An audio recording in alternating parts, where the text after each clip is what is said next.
दोस्तों, जीवन में अक्सर हम अपनी असफलताओं के लिए किस्मत को दोष देते हैं। हम सोचते हैं कि हमारे पास पर्याप्त संसाधन नहीं है, हमारी मेहनत बेकार जा रही है और बाकी लोग हमसे बेहतर हैं। लेकिन क्या कभी हमने यह सोचा है कि हमारी असली समस्या हमारी सोच और हमारे कर्म हैं? आज मैं आपको एक ऐसी प्रेरणादायक कहानी सुनाने जा रहा हूं जो न सिर्फ आपकी सोच को बदल देगी, बल्कि आपको यह भी सिखाएगी कि किस्मत के भरोसे बैठने से कुछ नहीं होता। हमारी किस्मत तभी बदलती है जब हम अपने कर्मों में विश्वास रखते हैं। तो चलिए जानते हैं कि कैसे मेहनत और सही दिशा में किए गए कर्म जीवन को बदल सकते हैं। ध्यान से सुनिए, क्योंकि ये कहानी आपकी जिंदगी बदलने की ताकत रखती है। बहुत समय पहले की बात है। एक नगर में महात्मा बुद्ध ठहरे हुए थे। तभी वहां पर एक किसान आया और वह महात्मा बुद्ध से कहता है, हे बुद्ध, मेरी किस्मत बहुत खराब है। मैं जो भी काम करता हूं वो सब बिगड़ जाता है। मुझे मेरी मेहनत का कोई फल नहीं मिल पाता। मैं एक किसान हूं, मैं खेती करता हूं, लेकिन मेरी फसल कभी अच्छी नहीं हो पाती और इसी वजह से मैं बहुत परेशान रहता हूं। पता नहीं क्यों मेरे साथ ही ऐसा क्यों होता है। इसके उपाय के लिए मैंने कई साधु संतों से बात की, कई ज्ञानियों से उनकी राय ली। उन्होंने जो कुछ भी कहा मैंने वह सब कुछ किया। मैंने सभी तरह के अनुष्ठान, पूजा पाठ और यहां तक कि हर प्रकार के कार्य करके देख लिए, लेकिन फिर भी मुझे इसका कोई लाभ ही नहीं मिल रहा। और वहीं पर मेरे अन्य गांव वाले, उन सब की फसल बहुत अच्छी होती है, जबकि वह अपने खेतों में उतनी मेहनत भी नहीं करते, लेकिन फिर भी उनकी फसलें हमेशा ही बहुत अच्छी होती हैं। मैंने सुना है कि आप सभी की समस्या का समाधान करते हैं, इसीलिए मैं आज आपके पास आया हूं। क्या आप मेरी समस्या का समाधान कर सकते हैं? हे तथागत, क्या आप मेरी किस्मत बदल सकते हैं? उस किसान की वह सारी बातें सुनकर महात्मा बुद्ध मुस्कुराने लगे और उस किसान से कहते हैं, भंते, तुम्हारी किस्मत तो पहले से ही बहुत अच्छी है, सब कुछ तो तुम्हारे पास ही है, फिर भला तुम ऐसा क्यों कहते हो कि तुम्हारी किस्मत अच्छी नहीं है? इस पर वह किसान महात्मा बुद्ध के इस प्रश्न का जवाब देते हुए कहता है, हे तथागत, मेरे पास क्या है? मेरी किस्मत इतनी खराब है कि जिस भी काम में मैं हाथ लगाता हूं वह सारे कार्य बिगड़ जाते हैं। मैं चाहकर भी अपने खेतों में अच्छी फसल नहीं उगा पाता, जबकि वहीं पर मेरे गांव के अन्य लोग अच्छी फसलें उगा लेते हैं और वे लोग मेरी जितनी मेहनत तक नहीं करते। तो ऐसे में भला मेरी किस्मत कैसे अच्छी है? इस पर महात्मा बुद्ध मुस्कुराते हुए उस किसान से कहते हैं, भंते, तुम्हारे पास एक स्वस्थ शरीर है, तुम्हारे सभी अंग अच्छी तरह से काम करते हैं, तुम्हारा मस्तिष्क भी अच्छी तरह से काम करता है और तुम्हारे पास अच्छी खासी जमीन भी है। भला तुम्हारे पास किस चीज की कमी है? अगर ऐसे देखा जाए तो तुम्हारी किस्मत तो बहुत अच्छी है। इस पर वो किसान महात्मा बुद्ध से कहता है, हे तथागत, मेरी समस्या यह नहीं है। मेरी समस्या तो यह है कि जिन भी कार्यों में मैं हाथ डालता हूं वह कार्य बिगड़ क्यों जाते हैं। रही बात जमीन, अच्छा शरीर, अच्छा मस्तिष्क और अच्छे अंगों की, तो वह तो सभी के पास है। मेरे सभी गांव वालों के पास भी है और उनके पास अच्छी जमीन भी है और तो और उनके पास अच्छी फसल भी है। इसी कारण वे लोग हमेशा सुखी रहते हैं। लेकिन मेरे खेतों में तो अच्छी फसल हो ही नहीं पाती। हर वर्ष मुझे एक भारी नुकसान झेलना पड़ता है। क्या आप मुझे कोई इसका उपाय बता सकते हैं? क्या ऐसा कोई मंत्र, क्या ऐसा कोई तरीका है जिससे मेरी किस्मत एक बार फिर से चमक जाए? इस पर महात्मा बुद्ध उस किसान से कहते हैं, ठीक है, यदि तुम कोई उपाय चाहते हो या कोई मंत्र चाहते हो तो वह मैं तुम्हें अवश्य ही दूंगा, लेकिन उससे पहले मुझे यह बताओ, क्या तुम्हें पता है तुम्हारे खेत में खजाना है? ये सुन वह किसान थोड़ा आश्चर्यचकित हुआ और वह महात्मा बुद्ध से तुरंत ही बोल पड़ा, हे बुद्ध, आप ये क्या कह रहे हैं? मेरे खेत में खजाना है और यह मुझे पता तक नहीं। बताइए, वह खजाना कहाँ है? मैं अभी उसे जाकर निकाल लूंगा। बताइए बुद्ध, वो खजाना कहाँ है? इस पर महात्मा बुद्ध उस किसान से कहते हैं, भंते, वह खजाना तुम्हें ऐसे नहीं मिलने वाला। उसके लिए तुम्हें मेरा कार्य करना होगा। मैं तुम्हें जैसा जैसा कहूंगा तुम्हें वैसा ही करना होगा, तब जाके तुम्हें वह खजाना अवश्य मिल पाएगा। उस किसान ने महात्मा बुद्ध की सारी बातें सुनी और उसके बाद वह किसान महात्मा बुद्ध से कहता है, हे तथागत, बताइए मुझे क्या करना होगा? आप जैसा कहेंगे मैं वैसा करने के लिए तैयार हूं, लेकिन मुझे बता दीजिए कि आखिर वह खजाना मेरे खेत में कहां पर है। इस पर महात्मा बुद्ध उस किसान से कहते हैं, भंते, अपने खेतों में जाओ और अपने खेतों की खुदाई करके एक मिट्टी टोकरी भरकर मेरे पास लाओ। वह किसान तुरंत ही महात्मा बुद्ध की बात मान लेता है। वह भागा भागा अपने खेतों में जाता है और जल्दी जल्दी एक टोकरी मिट्टी भरकर वह वापस महात्मा बुद्ध के पास पहुंचता है। उस मिट्टी को देखने के बाद महात्मा बुद्ध उस किसान से कहते हैं, ठीक है, अब मेरी बात ध्यान से सुनो। अब से 1 महीने बाद अपने खेत की खुदाई करना, और जब तुम पूरा खेत खोद दोगे तो उसमें से एक टोकरी मिट्टी फिर से मेरे पास लेकर आना। महात्मा बुद्ध के मुख से यह बात सुनकर वह किसान कुछ देर के लिए सोच में पड़ गया। वह यह सोचने लगा, जब खजाना मेरे खेतों में गड़ा हुआ है तो महात्मा बुद्ध मुझे सीधे सीधे बता क्यों नहीं देते कि वह कहां पर है। उसने कुछ देर सोच विचार करने के बाद महात्मा बुद्ध से आखिरकार यह बात पूछ ही ली। वह किसान महात्मा बुद्ध से कहता है, हे तथागत, यदि वह खजाना मेरे खेतों में है तो आप मुझे बता क्यों नहीं देते कि वह कहां पर है। मैं उसे अभी जाकर निकाल लेता हूं। भला मुझे 1 माह का इंतजार क्यों करना है? आखिर इसकी क्या जरूरत है? इस पर महात्मा बुद्ध बड़े शांत स्वर से उस किसान से कहते हैं, भंते, हर कार्य का एक समय होता है और वह कार्य यदि उचित समय पर किया जाए तो वह हमें उचित और शुभ फल देता है। तुम चाहते हो तो मैं तुम्हें खजाना बता देता हूं कि वह खजाना तुम्हारे खेतों में कहां गड़ा हुआ है।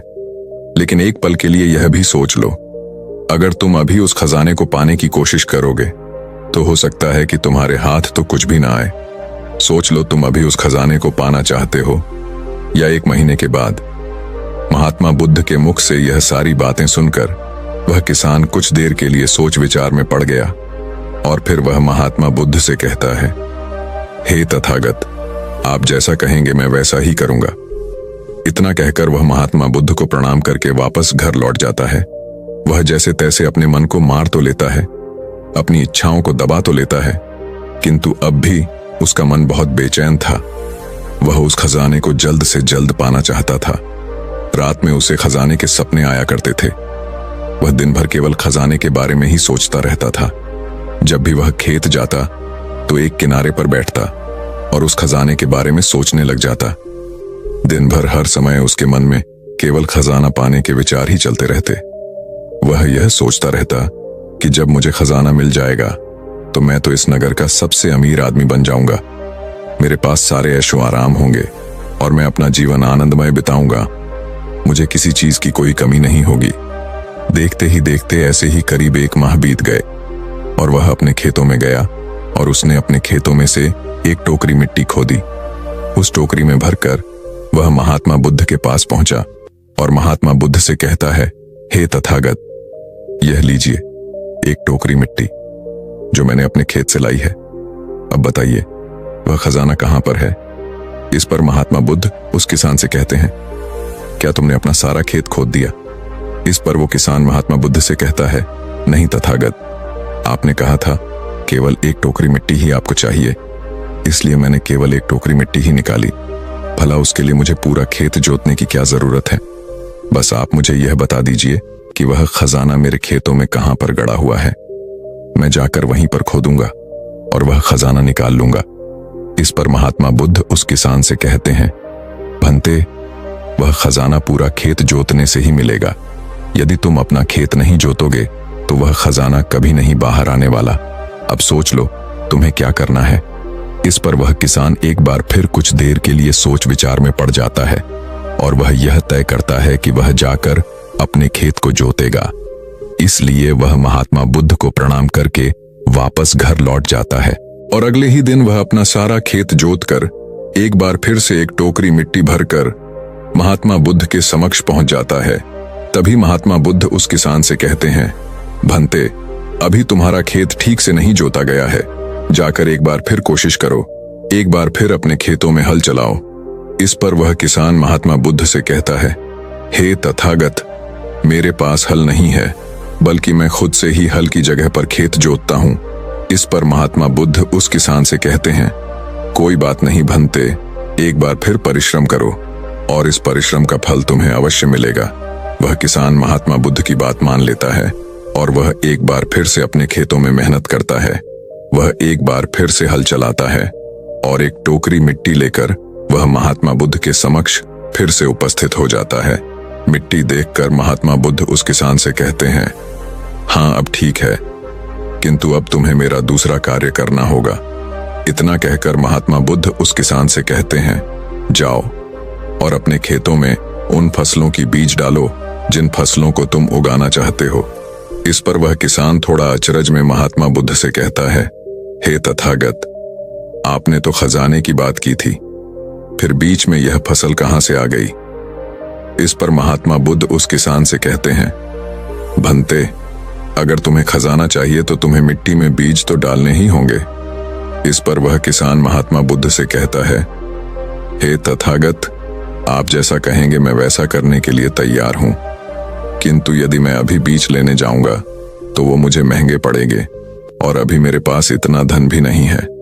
यदि मैं कुछ समय बाद उसे लेने जाऊंगा तब वह मुझे सस्ते मिल सकते हैं। इस पर महात्मा बुद्ध उस किसान से कहते हैं, भंते, मैंने तुम्हें कहा था यदि हम किसी कार्य को सही समय पर करते हैं तो हमें उचित लाभ मिलता है, किंतु अगर वही कार्य उस समय पर नहीं होता तो उसका फल हमें नहीं मिल पाता। इसीलिए आज ही जाओ और अपने खेतों में बीज डालो। वह किसान महात्मा बुद्ध की बात मान लेता है। वो महात्मा बुद्ध को प्रणाम करके बीज लेने निकल जाता है। बीज लाकर वह अपने खेतों में भी डाल देता है और फिर वह महात्मा बुद्ध के पास वापस पहुंचता है और बुद्ध से कहता है, हे तथागत, आपने जैसा कहा था मैंने वैसा ही किया। अब मुझे बताइए कि आखिर मेरे खेतों में वह खजाना कहां पर है ताकि मैं उसे निकाल सकूं। इस पर महात्मा बुद्ध मुस्कुराने लगे और उस किसान से कहते हैं, भंते, अभी तो तुम्हें एक और कार्य करना है, उसके बाद वह खजाना तुम्हें खुद ब खुद दिखेगा। किसान महात्मा बुद्ध से कहता है, हे तथागत, बताइए अब वह कौन सा काम है जो मुझे करना है। इस पर महात्मा बुद्ध किसान से कहते हैं, जो भी बीज तुमने अपने खेतों में डाले हैं अब से तुम्हें उनकी देखभाल करनी है। उन्हें प्यार से सींचना है और देखना उन्हें कोई तकलीफ ना हो, वह स्वस्थ रहे, उन्हें कोई बीमारी या कीड़ा ना लगे। यदि ऐसा हुआ तो तुम्हें वह खजाना नहीं मिल पाएगा। और यदि तुम्हारे खेत का हर एक बीज अंकुरित हो गया और वह अपनी संपूर्णता तक पहुंच गया तो वह खजाना तुम्हें अवश्य ही दिखाई देगा और तब तुम्हें मेरे पास आने की कोई आवश्यकता भी नहीं पड़ेगी। उस किसान ने महात्मा बुद्ध की सारी बातें मान ली और उसके बाद वह महात्मा बुद्ध को प्रणाम करके वापस घर लौट गया। अब से वह अपने खेतों की देखरेख करने लगा। उस किसान ने अपने खेतों पर पूरा ध्यान दिया, किंतु अब भी उसे सपनों में वह खजाना ही नजर आता था और वह मन ही मन सोचता था कि बस एक बार यह फसल पूरी तरह से स्वस्थ हो जाए तो वह खजाना भी मुझे मिल ही जाएगा। इसी सोच के साथ वह उन फसलों की देखरेख में दिन रात लगा रहता। उसने अपनी फसलों पर किसी प्रकार की कोई विपदा नहीं आने दी और देखते देखते वह दिन भी आ गया। जब उसकी फसल उसके खेतों में लहलहा रही थी तभी उसे महात्मा बुद्ध की बात याद आई। महात्मा बुद्ध ने कहा था कि जब तुम्हारी फसलें तैयार हो जाएंगी तो तुम्हें तुम्हारा खजाना भी मिल जाएगा। ये बात याद आते ही उस किसान की आंखों में आंसू आ गए। जो खजाना उसके खेतों की जमीन में हुआ था वह बाहर आ चुका था। उसके जैसी फसल उसके गांव में किसी की नहीं हुई थी। उसकी फसल से उसके सभी कर्ज भी पूरे होने वाले ही थे और सभी गांव वाले उसकी मेहनत को देखकर बहुत खुश थे और उस किसान की तारीफ कर रहे थे। लेकिन तभी उस किसान को महात्मा बुद्ध की याद आई और वह खुद को महात्मा बुद्ध के समक्ष पहुंचने से रोक न पाया। वह तुरंत ही महात्मा बुद्ध के चरणों में जा गिरा और उनसे कहने लगा, हे तथागत, आपने जो खजाना मुझे बताया था वो मुझे मिल गया है, लेकिन मुझे यह बात नहीं पता चल रही कि वह खजाना मुझे पहले क्यों नहीं मिला। इस पर महात्मा बुद्ध उस किसान से कहते हैं, भंते, हमेशा किस्मत को दोष देना सही नहीं होता। पहले तुम अपनी किस्मत को सही करने में लगे हुए थे, लेकिन तुम यह भूल रहे थे कि तुम्हारी किस्मत तो पहले से सही थी। तुम सही काम नहीं कर पा रहे थे। तुम चाहते थे कि तुम्हारे कर्म किए बिना ही तुम्हारी फसल सबसे उत्तम हो, लेकिन उसी वक्त मैंने तुम्हें खजाने का लालच दिया और खजाने के लालच में ही सही, लेकिन जब तुमने सही समय पर सही काम किया तो तुम्हें सही फल भी मिला। और जो तुम्हारे पास सबसे उत्तम चीज है, जो तुम्हारे पास असली खजाना है, वह तुम्हारा शरीर ही है। इस शरीर के माध्यम से हम इस दुनिया में जो चाहे वह पा सकते हैं, लेकिन यहाँ पर तो हर कोई अपनी किस्मत का रोना रोने में लगा हुआ है। यहाँ तक कि उन्हें अपने कर्मों में विश्वास ही नहीं है। तो ऐसे लोग भला अपने लक्ष्य तक कैसे पहुंच सकते हैं? इस पर वह किसान महात्मा बुद्ध से प्रश्न करते हुए कहता है, हे तथागत, तो क्या किस्मत जैसी कोई चीज नहीं होती? इस पर महात्मा बुद्ध मुस्कुराने लगे और उस किसान से कहते हैं, भंते, किस्मत क्या है? किस्मत हमारे ही सत्कर्म है, और यह सत्कर्म ही हमें ऊर्जा और शक्ति प्रदान करते हैं ताकि हम सही दिशा में कार्य कर सके, और इन कार्यों से ही हम अपने जीवन के लक्ष्य को प्राप्त भी कर सकते हैं। महात्मा बुद्ध के मुख से यह उपदेश सुनकर वह किसान महात्मा बुद्ध के चरणों में जा गिरा और उनसे कहने लगा, हे तथागत, मुझे आज पता चल गया है कि मेरी किस्मत खराब नहीं थी, मेरे तो कर्म ही खराब थे, किंतु मैं आज आपको वचन देता हूं कि आज से मैं अपनी किस्मत को कभी खराब नहीं कहूंगा। अपने कर्मों को सुधारूंगा और सभी कार्य सही समय पर करूंगा। इतना कहकर वह किसान महात्मा बुद्ध को प्रणाम करके वापस घर लौट गया। दोस्तों, हम में से अधिकांश लोग यही करते हैं। वे लोग हमेशा अपनी किस्मत को दोष देते रहते हैं, लेकिन वो कभी भी अपने कर्मों पर ध्यान नहीं देते। वो यह नहीं सोचते कि क्या उन्होंने अपने लक्ष्य को पाने के लिए जो कर्म करने चाहिए थे वो कर्म किए हैं या नहीं, कहीं उसमें कोई कमी तो नहीं रह गई, और अगर उसमें कोई कमी थी तो क्या उस कमी को दूर करके क्या उस लक्ष्य को प्राप्त किया जा सकता था। और यह सब हम तब सोच पाएंगे, तब समझ पाएंगे जब हम अपनी किस्मत को दोष देना बंद कर देंगे। लेकिन हम तो अपने आप को सही और अपने किस्मत को गलत ठहराना चाहते हैं। हम किसी ऐसे को चाहते हैं जो हमारी गलतियों का ठेका ले ले, और इसीलिए हम अपनी किस्मत को हमेशा दोष देते रहते हैं ताकि हमें कभी किसी के सवालों का कोई जवाब ही ना देना पड़े। और इस तरह से हम उस समस्या से भी निकल जाते हैं, और हम कभी पीछे पलटकर यह नहीं देखते कि क्या हमने उस लक्ष्य को पाने के लिए हर मुमकिन कोशिश की थी या नहीं।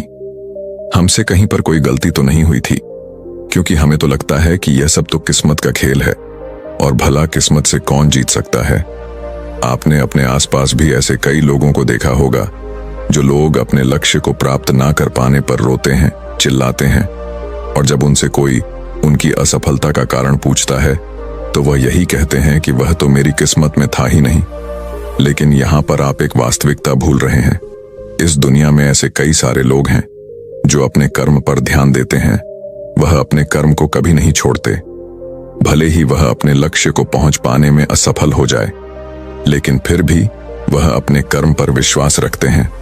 और जो लोग अपने कर्म पर विश्वास रखते हैं वह लोग कभी यह नहीं कहते कि उनकी तो किस्मत ही खराब थी, बल्कि वह दोबारा फिर से एक बार पूरी शक्ति से उस लक्ष्य को पाने की कोशिश करते हैं। और यह कोशिश वह तब तक करते रहते हैं जब तक कि उन्हें उनका लक्ष्य मिल नहीं जाता।